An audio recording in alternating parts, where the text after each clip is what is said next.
आपल्या भावना व्यक्त करता आल्या नाही त्याबद्दल मी दिलगिरी व्यक्त करतो।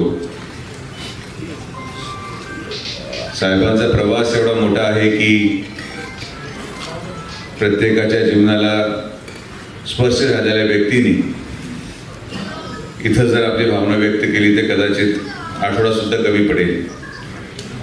त्यामुळं काही मान्यवरांना या ठिकाणी बोलता आलं नाही, त्यांची मी माफी मागतो।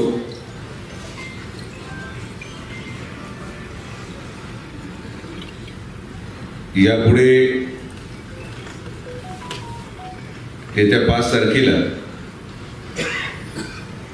दुपारी 3 वाजता पांडुरंग लॉन राहुरी या ठिकाणी कार्यकर्त्यांची संघटनात्मक बैठकचं आयोजन केलेलं आहे राहुरी तालुक्यासाठी। 6 तारखेला सकाळी 10 वाजता जय बजरंग मंगल कार्यालय चिचोंडी शिराळ या ठिकाणी पाथर्डी तालुक्याच्या कार्यकर्त्यांची संघटनात्मक बैठकीचं आयोजन केलेलं आहे। आणि 6 तारखेला दुपारी 3 वाजता बानेश्वर मंगल कार्यालय पुरानगर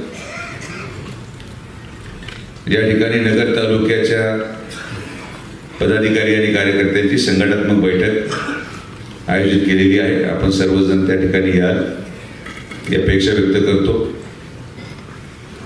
आमच्या विखे पाटील परिवाराच्या वतीने कर्डिले परिवार असेल, जगताप परिवार असेल, गाडे परिवार असेल, कोतकर परिवार असेल, या सर्व परिवारांच्या वतीने आलेल्या सर्वांचे ऋण व्यक्त करतो। आणि अहिल्यानगर दक्षिणचे जिल्हाध्यक्ष दिलीप बालसिंग यांना विनंती करतो की या शोक सभेचा समारोप प्रसारदानाच्या माध्यमातून त्यांनी करावा।